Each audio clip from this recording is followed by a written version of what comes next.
지금으로부터 140년 전인 1885년 조선 후기 시대에 한 젊은 미국 사람이 일본에서 배를 타고 조선에 입국을 합니다. 그리고는 한국 최초의 서양 의학 교육기관인 제중원이라는 곳에서 그곳의 교실, 의학당에서 영어, 물리, 화학 등 의예과 과정을 가르치기 시작합니다. 그리고는 4년 뒤에 그 제중원에서 같이 일하고 있던 8살 연상의 여자 의사와 결혼을 하게 됩니다. 그래서 이 둘은 신혼여행을 떠납니다. 서울을 떠나서 저 북쪽 땅의 평안도 지역으로 신혼여행을 둘이 떠나는데 걸어서 갑니다. 그래서 약 1600km에 달하는 거리를 둘이서 걸어서 이동하면서 조선의 땅과 사람들의 삶을 관찰합니다. 그리고 이어서 그는 한국 최초의 장로교 교회인 세문안교회를 서울에서 설립을 하고 또 평양 일대에 이르기까지 교세를 확장하게 됩니다.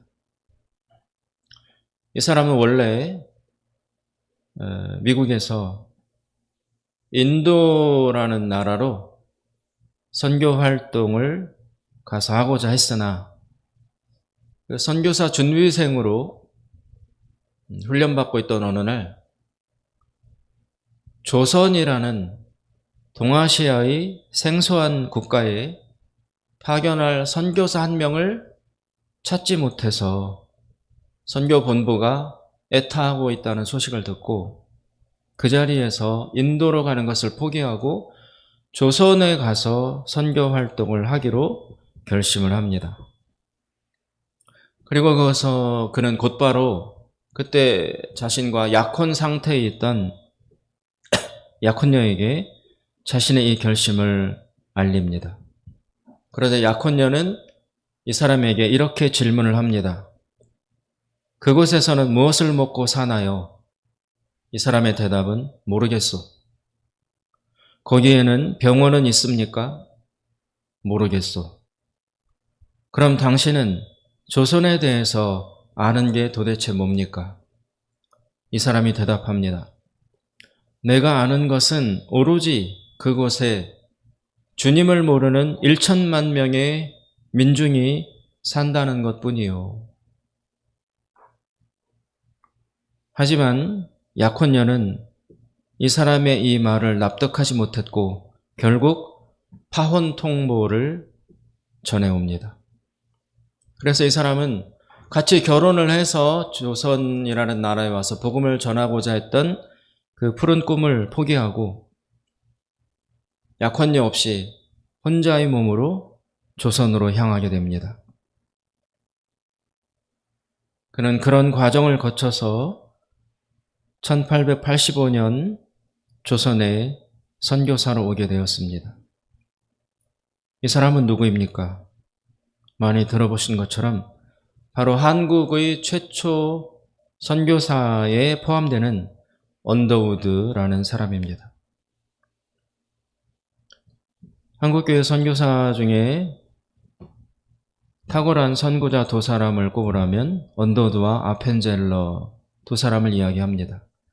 이 언더우드란 사람은 이런 과정을 거쳐서 140년 전에 이 한국 땅에 발을 딛게 되었습니다. 이 사람은 조선에 와서 처음에 엄청난 막막함을 느껴야 했습니다. 그도 그럴 것이 언어가 다르고 문화가 다르고 사상이 달랐습니다. 더욱이 그 당시에 조선이라는 나라는 강력한 쇄국 정책을 펼치고 있어서 외국인들이 들어오는 것을 허용하지 않고 있었습니다. 그리고 동양의 문화와 서양의 문화의 엄청난 괴리와 격차, 사고방식과 세계관의 차이, 또 생긴 외모와 음식과 풍토의 차이, 한 번도 와보지 않은 이 조선 땅에서 언더우드는 큰 장벽과 장애물 앞에 서 있는 그런 느낌을 가질 수밖에 없었습니다. 그때 언더우드는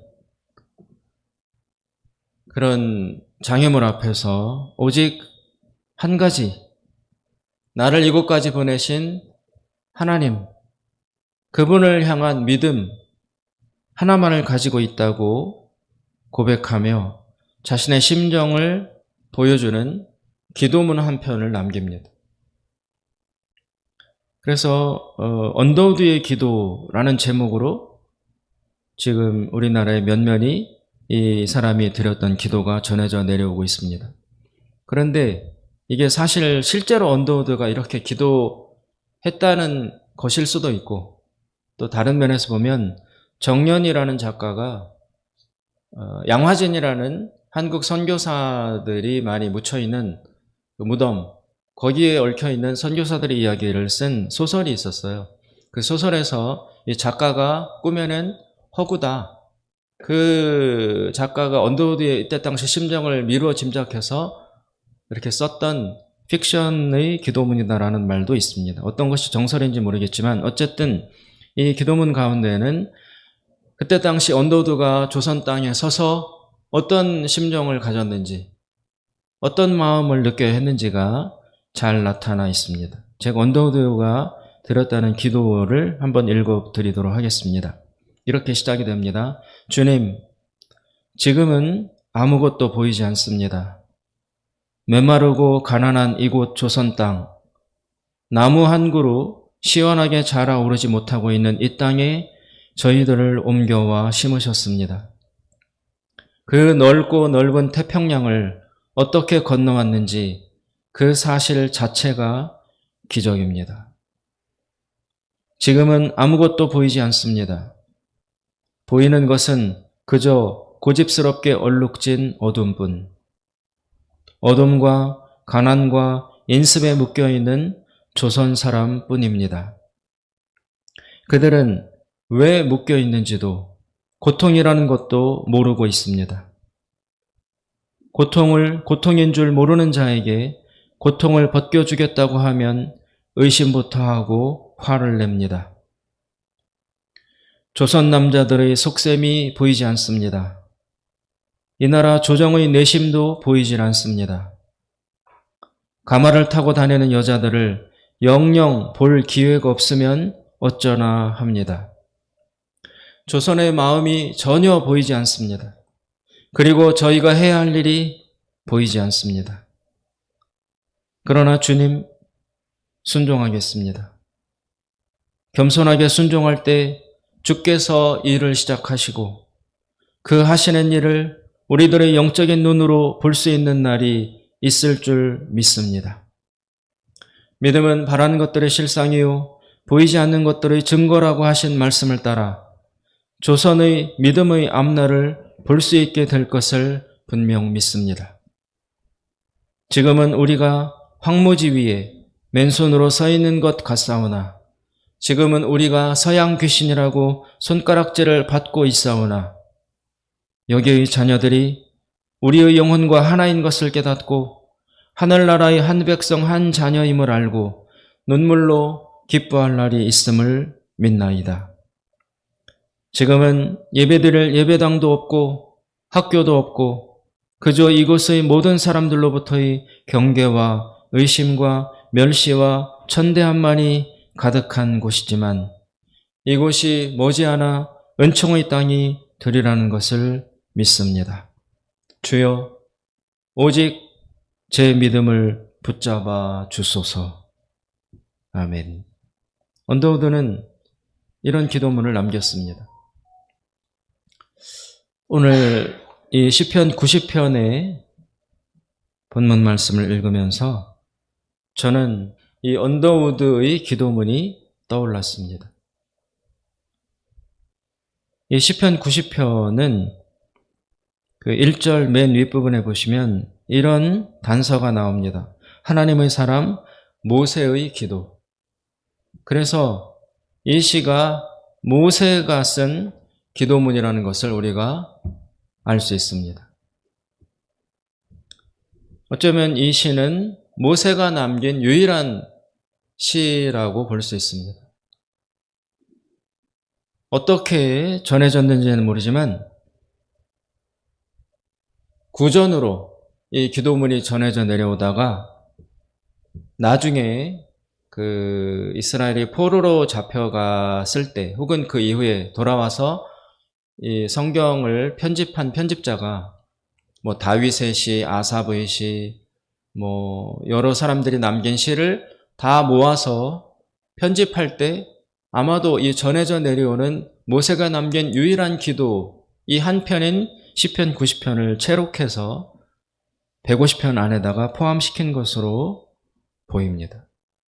그래서 다른 시들은 주로 다윗이 남기고 또 아삽이 그리고 그 남긴 사람들의 배경과 그 환경이 써 있어서 어떤 내용인지를 우리가 좀 짐작해 볼 수 있지만 이 시는 그냥 단 하나 모세가 쓴 시다. 모세가 드렸던 기도다. 그것이라는 단서 외에는 아무것도 이 시를 해석할 수 있는 그 환경적 장치가 주어져 있지 않습니다. 그래서 이 시를 읽고 모세가 무엇을 의도했는지 뜻했는지를 알기가 참 어렵습니다. 시를 해석하는 데 있어서 저자가 누구라는 사실과 또 언제 이 시를 썼다는 사실, 그것을 아는 것은 시를 해석하는 데 있어서 매우 중요한 요소라고 할 수 있습니다. 어떤 환경 속에서 이 사람이 썼는지, 이 시의 저자가 누구였는지 그 두 가지만 알아도 이 시를 이해하는 데 큰 도움이 되는데, 그러나 이 90편은 그냥 모세가 쓴 기도문이다라는 것 말고는 아무런 단서도 언제 썼는지 그런 것들이 주어져 있지 않아서 해석상의 매우 난해함을 우리가 제공받고 있습니다. 그래서 이 시편 90편은 대부분 12절에 주목하여 우리에게 우리날 계수함을 가르치사 지혜로운 마음을 얻게 하소서. 그리고 그 앞에 10절, 이것도 유명한 말씀이죠. 우리의 연수가 70이요 강건하면 80이다. 많이 인용되는 그 이야기가 바로 이 90편에 쓰여져 있습니다. 그래서 이 두 기절을 연관지어서 사람들은 이게 인생의 마지막에 삶을 돌아보며 다음 세대들에게 시간이 빨리 흘러가니 인생은 빨리 지나가고 죽음이 찾아오니 시간을 아껴라. 헛걸음하지 말아라. 그 사실을 부탁하고 가르치는 그런 내용이다.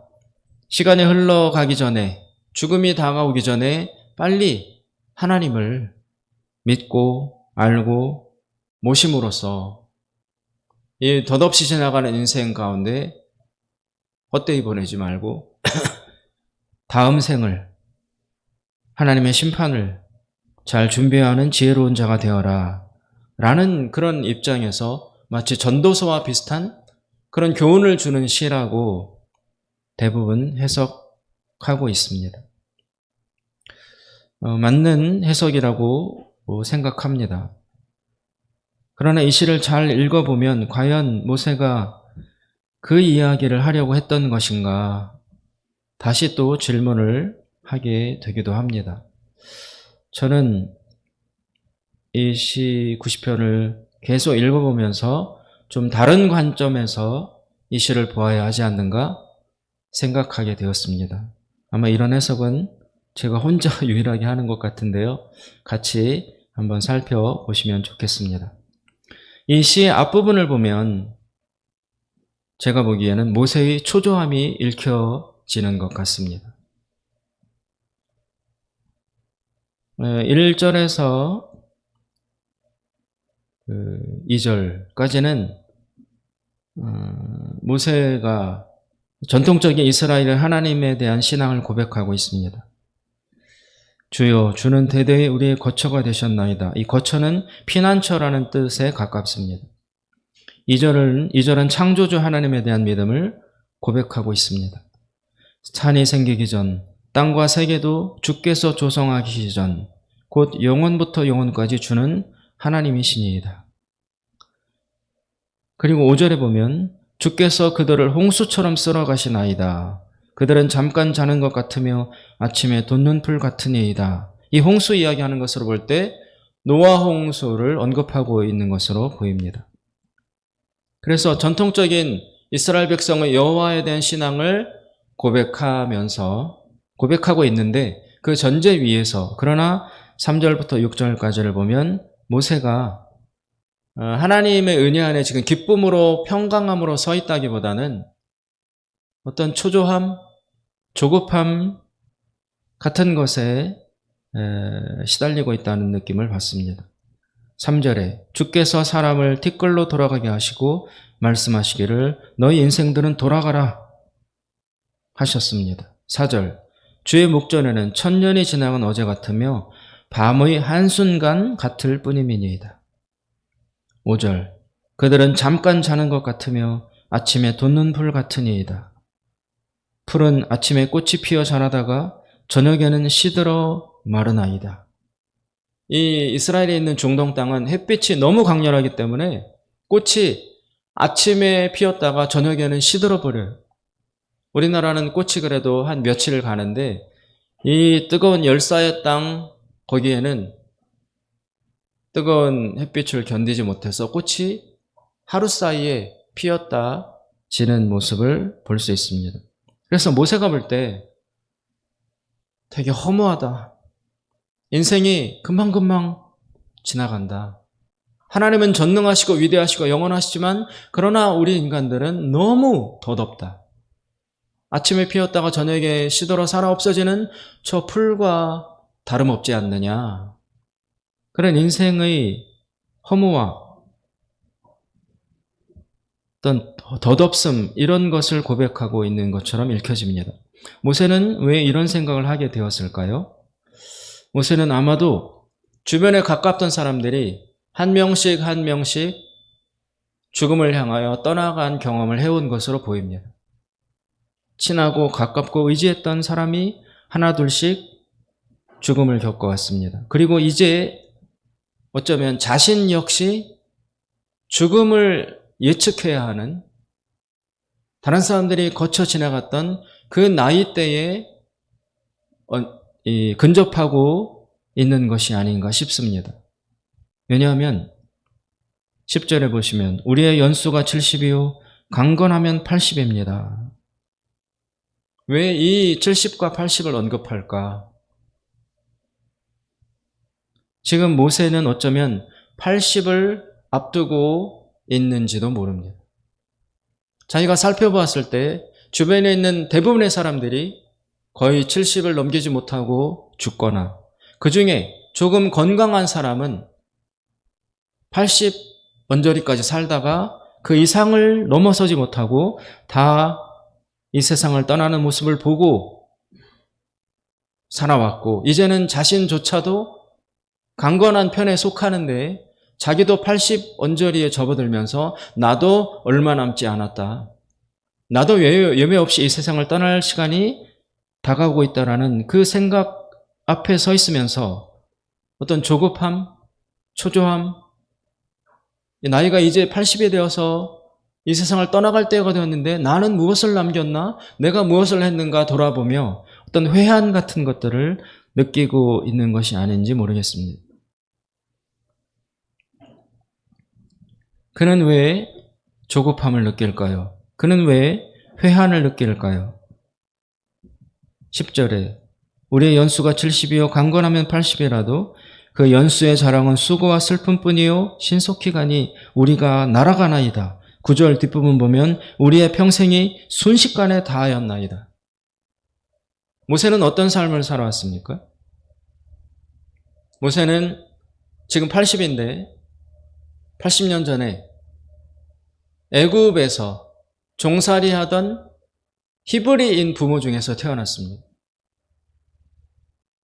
그러나 그때 당시 애굽의 정부가 히브리인들이 아기를 낳으면 다 죽여라, 사내 아이면 다 죽여라라는 명령을 내려서 태어나자마자 죽을 위험에 처했는데 그 어머니와 누이가 지혜를 짜내서 그 갈대 바구니를 만들어 가지고 모세를 거기에 넣고 나일강변에 흘려보냈는데 마침 외출을 나왔던 산보를 나왔던 모세의 그 애굽의 공주의 눈에 띄어서 그 뚜껑을 열어본 그 애굽의 공주가 아기가 예쁘고 불쌍히 여겨서 데리고 가서 자신의 양아들로 키우기 시작하잖아요.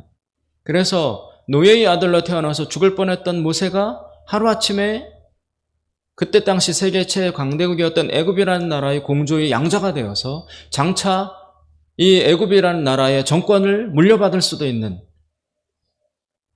그런 왕자의 신분으로 자랐었습니다.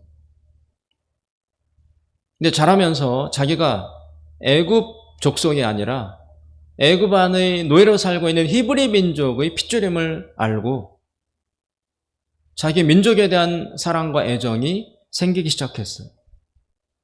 조금씩 내가 애굽의 왕이 되면, 애굽의 황제가 되면 내 동족, 내 민족 히브리 백성들을 노예 상태로부터 해방시켜줘야 되겠다. 나에게 권력이 주어지면 애굽을 잘 다스리기도 하지만 그러나 나의 핏줄, 나의 동족인 히브리 백성을 노예 상태에서 구원해줘야 되겠다라는 정치적 야심, 뜨거운 비전을 품으며 성장했습니다.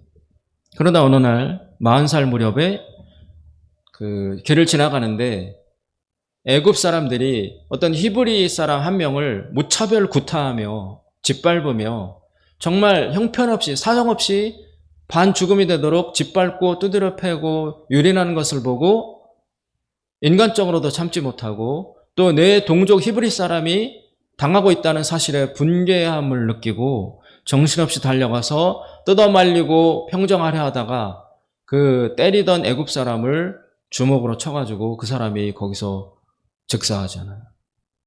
죽어요, 사람이.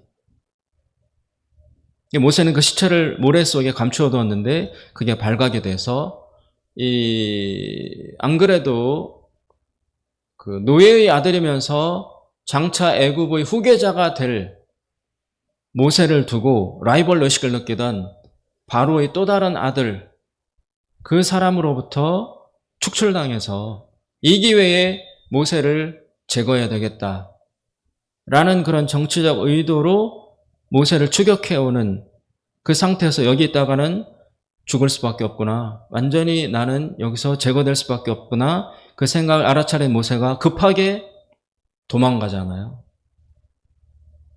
애굽을 벗어나서 광야길에 들어서 사막을 이리저리 헤매다가 물이 없고 먹을 것이 없어서 거의 죽을 지경에 이르다가 간신히 미디안이라는 땅, 그 오아시스에 해당되겠죠. 사막 한가운데 거기에 있는 땅을 우연히 천신만고 끝에 발견하게 되어서 그 땅에 피신을 하러 들어갑니다. 40살의 모세가 그렇게 하루아침에 왕자의 신분에서 도망자의 신분이 되어서 미디안이라는 땅에 들어와서 숨어 살기 시작했습니다. 어쩌면 모세는 잠깐 여기 있을 것이다. 잠깐 나를 추격해오는 눈을 피해서 여기서 잠시 동안 피해 있다가 바로 나는 다시 애굽으로 돌아가서 재기할 것이다. 그리고 내가 가진 꿈을 실현해 나갈 것이다 라고 계획을 했지만 그러나 뜻한 바로 되지 않았습니다. 그 미디안 땅에서 어떤 유력한 당시 지도자의 집에서 그 집에 양을 쳐주며 이제 생계를 유지하다가 그 추장의 딸과 마음이 맞아서 결혼까지 합니다. 그리고 거기서 애까지 낳아요. 한 몇 달, 한 며칠 머물렀다가 돌아가고자 했던 모세의 계획은 다 사라지고 그 땅에서 결혼하고 아이까지 낳으며 눌러앉게 됐어요. 모세의 마음에는 늘 나는 돌아가야 돼. 나는 애굽에 가서 할 일이 있어. 나에게는 사명이 있고 비전이 있어. 젊을 때 빨리 돌아가야지. 아직 힘이 있을 때 가서 이 일을 해야지. 늘 그 생각으로 가득 차 있었지만 그러나 현실적으로는 아직도 애굽에서는 모세의 라이벌이었던 그 왕자가 바로 왕이 되어서 기세가 등등해요. 애굽으로 돌아갔다가는 바로 죽임을 당할 수밖에 없습니다. 갈 수가 없습니다. 가고는 싶지만 가야는 하지만 갈 수 없는 환경, 그 정치적 환경을 고려하면서 하루 이틀 기회를 보며 시기를 기다리다가 그 때가 영 돌아오지 않아서 모세는 40살에 들어왔다가 거기서 50살을 넘기고 그리고 60 환갑을 지나고 그리고 어느덧 70 노인이 되며 이제는 70을 넘어서 80살이 가까운 노쇠한 노인이 되기까지 시간이 지나갔어요. 그러는 사이에 자기와 가깝던 사람들이 하나둘 이 세상을 떠나는 모습을 지켜봐야 했고 자기도 이제 80살이 가까워지면서 정말 몸도 마음도 정신도 모든 것이 다 쇠해지는 이 현실 앞에서 도저히 부정할 수 없었어요. 아, 나는 이제 이렇게 끝나는구나. 나는 이렇게 쓰러지는구나. 내가 가졌던 그때 원대한 비전과 꿈, 내 민족의 고통을 해결해 주겠다는 그런 뜨거운 비전, 그것은 한때의 꿈으로 접어야 하고 이제 나는 80 노인이 되어서 그 어느 것도 할 수 없는 무능하고 무기력한 그런 상태가 되었다는 사실 앞에 직면하며 모세가 큰 회한을, 지나간 인생에 대한 아픔을, 연민을, 그것을 깊이 느끼며 지금 눈물을 흘리는 것입니다.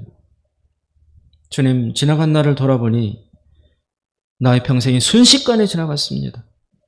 우리의 연수가 70이요 강건하면 80입니다. 나는 강건한 편에 속해서 80에 이르기까지는 되었지만 그러나 그 지나간 연수의 자랑은 오로지 수고와 슬픔뿐이요 신속히 가니 내가 날아가는 것처럼 시간이 빨리 갑니다.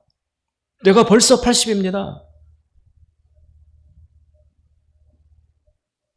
애굽의 왕자가 되리라는, 애굽의 왕이 되리라는 그 뜨거운 비전에 들끓었던 청춘의 때가 언제였는데 하루아침에 살인자가 되고 도망자가 되고 여기에 들어와서 돌아가고도 했으나 하루하루 오늘인가 내일인가 기다리다가 40년이 훌쩍 지나가고 내 나이가 80입니다. 순식간에 지나갔습니다. 눈 깜짝할 새에 아름답던 날들은 다 사라졌습니다. 이제 내가 바로 죽음을 앞두고 있는 그 사람입니다. 지나간 날을 돌아보니 오로지 수고와 슬픔뿐입니다. 4절 주의 목전에는 천년이 지나간 어제 같으며 밤의 한순간 같을 뿐임이니이다. 한 밤이 지난 것처럼 내 인생이 다 접혔습니다. 그렇게 자신의 심정을 회한을 가지고 토로하고 하나님 앞에 지금 탄식하고 있는 것입니다. 이런 말이 있습니다. 나이가 들수록 시간이 그 나이에 비례해서 빨리빨리 지나간다.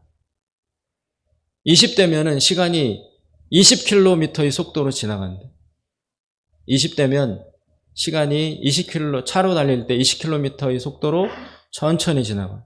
30대가 되면 30km로 지나가고 40대는 40km로 달리고 50대가 되면 내 인생이 하루하루가 50km로 달리는 것 같고 60, 70, 80이 되면 내가 탄 인생의 차가 80km로 호닥닥 달려가는 것처럼 그렇게 왜 이렇게 빨리 가지? 언제 이렇게 시간이 갔지?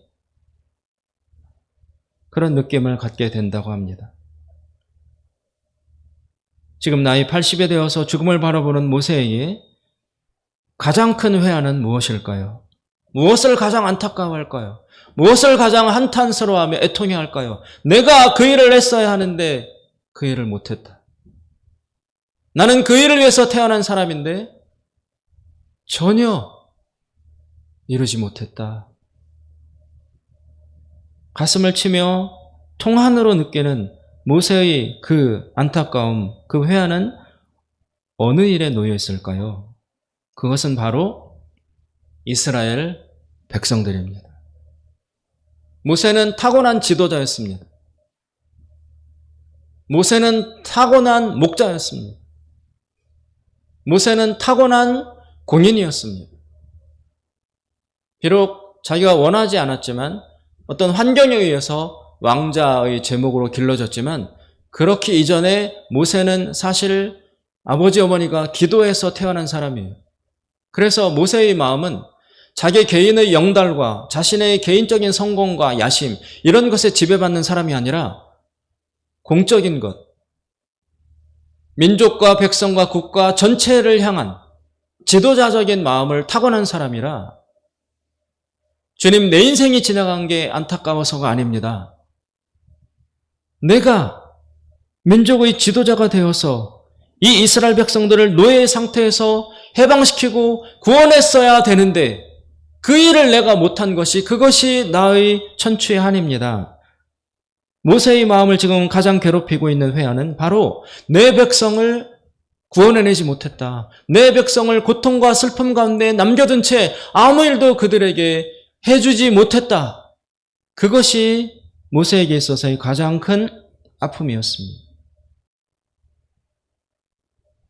그래서 12절을 읽어보면 이렇게 다르게 번역할 수 있습니다. 12절 우리에게 우리날 계수함을 가르치사 지혜로운 마음을 얻게 하소서. 이것을 모세 입장에서 다시 번역하면 하나님 나의 날이 얼마 남지 않았습니다. 그런데 아직도 민족의 해방을 이루지 못하고 있습니다. 내 백성 이스라엘도 의식적으로 성숙하지 못하고 있습니다. 이것을 깨우쳐 주셔서 이들로 하여금 독립에 대한, 해방에 대한, 구원에 대한 열망을 스스로 품을 수 있도록 이들에게 시대를 분별할 수 있는 지혜의 마음을 허락하여 주시옵소서. 모세는 이렇게 기도하고 있는 것으로 보입니다. 하나님의 백성을 보십시오. 아직도 노예의 상태로 고통스럽게 살고 있습니다. 하나님 이제는 구원해 주시옵소서. 그것이 13절에 그대로 나옵니다. 13절 여호와여 돌아오소서. 언제까지니까 주의 종들을 불쌍히 여기소서. 이것이 모세가 기도하는 핵심 내용입니다. 주여 내가 그 일을 하고자 했으나 나는 실패했습니다. 나는 때를 놓쳤습니다. 지혜롭고자 했으나 한때의 실수로 말미암아 나는 죄인이 되어 이 궁벽한 시골에 처박혀서 40년이라는 시간을 헛되이 흘려보냈습니다. 나는 이제 80 노인입니다. 나에게는 더 이상 가능성이 없습니다. 미래가 없습니다. 그러나 하나님, 나의 남은 백성들에게는 시대를 분별할 수 있는, 나를 계수할 수 있는 지혜를 주셔서 해방을 향해서 다시 일어설 수 있도록 하나님 아버지 그들에게 마음을 주시고 돌보아 주시옵소서. 여호와여 돌아오소서. 내 백성이 애굽에 와서 노예가 되기 전 440년 전에는 내 백성이 하나님을 알지 않았습니까? 하나님과 내 백성이 가까운 사이 아니었습니까? 주님이 선택하신 백성 아니었습니까? 여호와여 그때의 시기가 될 수 있도록 다시 이 민족 가운데 돌아오시옵소서. 이 민족을 기억하여 주시옵소서. 언제까지 방치하실 것입니까? 주의 종들을, 이 백성들을 불쌍히 여겨 주시옵소서라고 하나님 앞에 단식하고 구하고 있는 것입니다.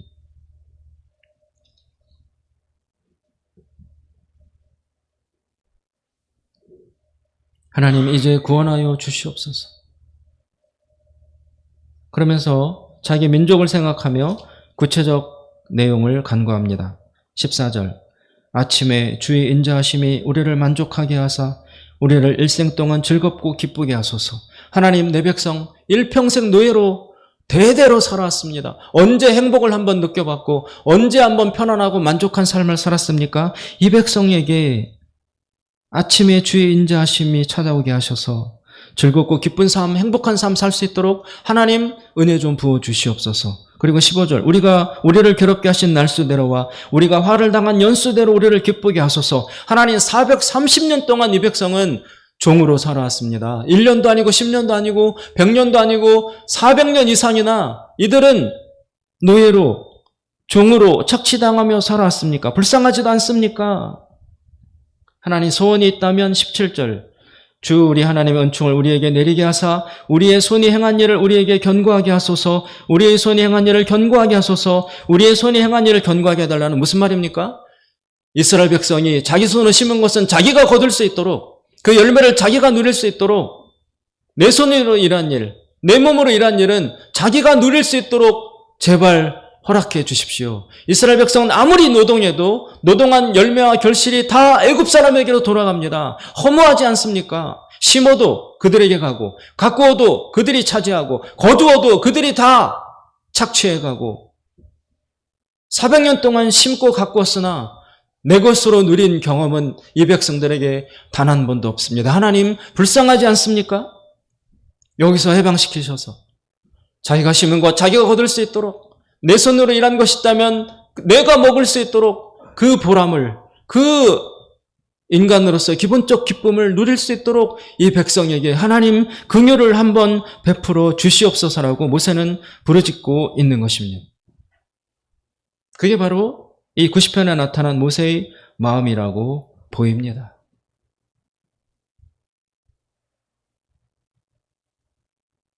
그런데 다행히도 여러분, 우리는 모세의 그 다음 삶을 알고 있습니다. 출애굽기 모세오경 전체에 걸쳐서 모세가 80살에 하나님의 부르심을 받고 다시 강건케 되어 이스라엘 백성을 홍해를 가르고 애굽에서 끌어내고 광야를 행진케 하며, 그리고 마침내 약속의 땅인 가나안 땅으로 들어가게 해서 독립국가를 이루게 하는 민족의 지도자로서, 민족의 해방자로서 40년간을 헌신하는 모습을 성경 가운데 우리는 보아서 잘 알고 있습니다. 모세는 몇 살까지 살았습니까? 120살까지 살았습니다. 지금 80살 언저리에서 나는 이제 끝입니다. 다들 80살을 넘기지 못합니다. 나도 끝장입니다라고 모세가 두려워했었는데, 안타까워했었는데, 그러나 하나님은 이 모세를 40년을 연장시키셔서 120년까지 살게 하셨고, 그리고 그토록 염원하였던 민족의 해방을 이루는 과업을 모세에게 허락해 주셨습니다. 따라서 모세가 이 90편에 드렸던, 유일하게 이스라엘 백성에게 단 하나 내려오던 모세가 드렸던 이 기도문, 여기서 드렸던 모세의 이 기도는 모두 응답되었다는 것을 알 수 있습니다. 그것도 모세의 생각을 초월하는 방식과 내용으로 하나님이 넉넉히 이루어 주셨습니다. 왜 이 모세의 기도가 유일하게 이스라엘 백성에게 구전되어 전해져 내려왔을까요? 하나님이 기도에 응답하셨다는 역사적인 분명한 생생한 실질적 증거이기 때문에 모세는 혼자 기도하였을지 모르지만 이 기도가 전승되고 구전되고 그리고 체록되어 이 150편의 시편 가운데 당당히 포함될 수 있었을 것입니다. 사랑하는 여러분, 우리는 기도에 대해서 믿음을 가져야 합니다. 모세의 이 기도를 들으신 하나님을 성경 속에서 분명히 보므로 기도는 결코 헛되지 않다. 기도는 하나님이 들으신다. 인간의 한계를 초월시켜서라도 하나님은 당신의 일을 이루시고 기도한 내용에 응답하신다는 사실을, 그 믿음을 우리는 이 본문을 통해서 가져야만 합니다. 제가 어제 기독교 방송의 간증 프로그램을 하나 들었어요. 거기에는 우리나라에서 활동하는 기독교 만화 작가 한 사람의 간증 이야기가 나옵니다. 만화 철로역정이라는 것을 그리신 분인데, 그 작가, 최철규 작가라는 분인데, 그분이 뭐 여러 가지를 이야기하셨지만 이런 간증을 하시더라고요. 자기가 만화가로 일할 때, 아직 유명한 만화가가 되기 전에 이제 유명한 만화가 밑에서 막 밑그림 그려주고 또 여러 가지 작업을 하는 보조 작가로 활동할 때, 그때 자기가 생계가 너무 어려워서 어떤 만화를 그렸냐면 성인 만화를 그렸대요. 성인 만화. 막 음란하고 말초적 감각을 자극하고 그런 긍정적이지 못한, 다 숨어서 그리고 이거 내가 그렸다라고 당당하고 떳떳하게 말할 수 없는, 그러나 돈이 되는, 먹고 살기 위해서 공식적으로는 만화가이지만 뒤에서는 이런 음란한 성적인 내용을 가진 성인 만화를 그리면서 먹고 살았다는 거예요. 교회는 다녔어요. 하나님 앞에 늘 그것이 죄스러웠어요. 그런데 그 만화 작가로 살면서 막 3일씩 밤새우며 그래야 됐기 때문에 담배를 하루에 2갑, 3갑 이렇게 피웠대요. 그렇게 하다가 이제 좀 자기도 자기 이름으로 작품을 내는 작가가 되었을 즈음 몸이 아팠어. 병원에 가보니까 한쪽 폐가 다 썩어서 기능을 할 수 없다. 다 썩었다. 세포가 다 죽었다. 그래서 이제 수술을 해야 되는 날이 다가왔어요. 수술하기 전날, 내일이 수술인데 성경을 읽다가 강력한 회개의 마음이 자기에게 들어서 내일 수술을 앞두고 혼자 가서 기도했어요. 하나님, 지나간 저의 삶을 정말 부끄럽게 여깁니다. 하나님 용서해 주십시오. 정말 전심을 다해서 자신의 지난 삶, 성인 만화를 그리던 떳떳지 못한 삶에 대해서 간절히 회개하고 기도를 했습니다. 그리고 다음날 수술날이 됐어요. 수술에 들어가기 직전에 의사 선생님이 와서 수술 직전에 다시 한번 최종적으로 판단하기 위해서 엑스레이를 한 번 더 찍자. 그래서 수술을 약 몇 분 남기고 가서 엑스레이를 찍었어요. 이제 의사가 들어와서 수술만 하면 되는데 의사가 엑스레이 2장을 들고 오더니 딱 2개를 놓고 비교하면서 이게 어제까지 당신의 폐의 사진이고 이게 오늘 좀 아까 몇 분 전에 찍은 당신의 폐의 사진이다. 그런데 어제 이쪽에 한쪽이 시커멓게 폐가 다 죽어 썩어 없어졌던 부분이 이쪽 사진에 전혀 나타나지 않는다. 전혀 나타나지 않는다. 당신의 폐는 지금 완전히 건강한 정상 상태 그대로다. 몇 분 전까지도 숨을 못 쉬며 막 숨 쉬면 이제 피가 쏟아져 나오고 횡격막 이런 게 작동을 안 해서 옆에다 차고 있는 보조주머니 이런 것들을 차고 있었는데 그게 안 움직이는 거예요. 폐가 정상이기 때문에 이 보조주머니가 움직일 필요가 없어졌어요. 단 몇 분 사이에 죽었던 폐가 건강한 폐로 살아나는 그런 기적을 이 사람이 경험했던 겁니다. 어제 하나님 앞에 간절히 기도한 결과. 그리고 그 의사 선생님이 교회는 안 다니지만 이렇게 말하더니 이런 일은 하나님 아니고서는 아무도 할 수 없는 일이다. 그 일이 당신에게 일어났다. 사랑하는 여러분, 하나님은 살아계십니다. 모세의 때에도 예수님의 때에도 그리고 지금 이 시대에도 하나님은 살아계셔서 하나님의 이름을 바라보고 부르며 간절히 기도하는 주의 백성들의 기도를 들으십니다. 듣고 일하십니다. 아까 제가 초반에 읽어드렸던 그 언더우드의 기도, 그것은 어떻게 되었을까요? 그 사람은 이렇게 말했습니다. 하나님 아버지, 조선의 마음이 전혀 보이지 않습니다. 그리고 저희가 해야 할 일이 보이지 않습니다. 지금은 우리가 황무지에 맨손으로 서 있는 것 같습니다. 지금은 예배드릴 예배당도 없고 학교도 없고 이곳의 사람들로부터 경계와 의심과 멸시만이 가득합니다. 그러나 그때 이 사람은 어떻게 또 기도했습니까? 그러나 주님 순종하겠습니다. 겸손하게 순종할 때 주께서 일을 시작하실 줄 믿습니다. 믿음은 바라는 것들의 실상이요 보이지 않는 것들의 증거라고 하셨사오니 그 말씀을 따라 조선의 믿음의 앞날을 볼 수 있게 될 것을 분명히 믿습니다. 지금 우리가 서양 계시느라고 손가락질을 받고 있사오나 여기 있는 자녀들이 하나님 나라의 한 백성 한 자녀임을 알고 눈물로 기뻐할 날이 있음을 믿나이다. 예배드릴 예배당도 없고 학교도 없지만 이곳이 이 땅이 머지않아 은총의 땅이 되리라는 것을 믿습니다. 주여 오직 제 믿음을 붙잡아 주소서.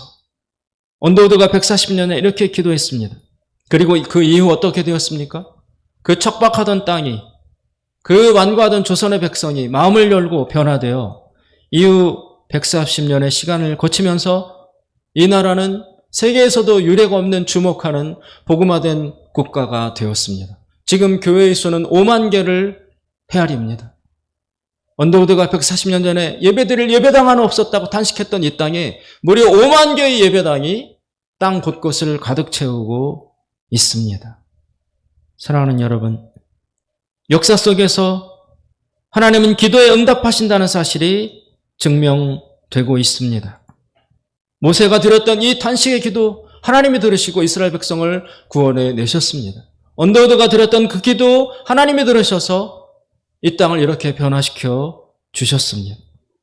우리는 이제 다시 하나님의 이름을 부르며 손들고 기도를 시작해야 합니다.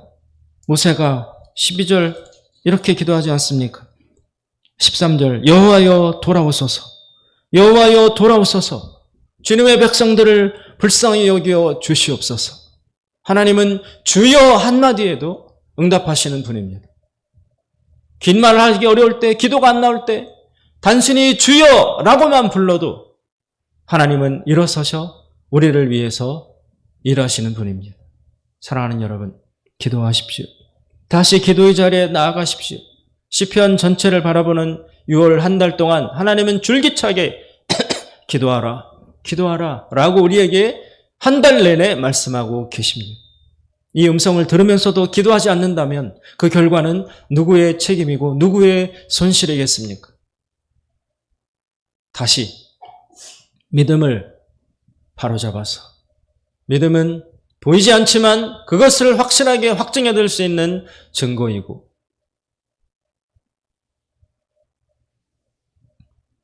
우리로 하여금 다시 기도할 수 있는 표징이므로 믿음을 가지고 다시 일어서서 어그러진 다리, 흔들리는 무릎, 방황하는 마음을 바로잡아서 내가 기도하던 그 자리, 기도하러 나가는 그 하나님을 향하러 가는 그 길, 내가 오랫동안 비워놔서 먼지 나고 먼지 쌓여있고 풀들이 자라서 길인지 아닌지도 분간되지 않는, 내가 기도하러 가던 그 길, 내가 기도하러 앉았던 그 자리, 그것을 찾아가서 여호와여 돌아오소서, 불쌍히 여겨 주시옵소서 손들고 기도해야 할 줄로 믿습니다. 기도하겠습니다.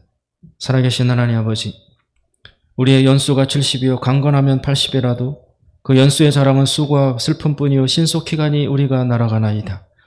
주님, 어느새 시간이 이렇게 되어 제가 이 나이가 되었습니다. 주님, 돌아보면 이룬 것 하나 없이 허무한 세월만을 걸어왔을 뿐입니다. 주님, 앞날을 바라볼 때에도 저는 너무 연약하고 건강도 없고 주님 능력도 없으며 주여 이 앞날을 개척해 나갈 주님 아무런 자원도 가진 것이 없습니다. 주님, 이스라엘 백성이 뒤에서는 애국 군대가 쫓아오고 앞에는 홍해의 바다가 가로막혀 있는 진퇴양난의 시기에서 그들이 느꼈을 무능함과 두려움과 자신 없음과 길이 보이지 않는 막막함, 주님 그들의 심정과 똑같은 마음으로 서 있는 제가 여기 있사오니 하나님 아버지, 다시 손들고 기도할 때 여호와께서 돌아오실 줄로 믿게 하여 주시옵소서.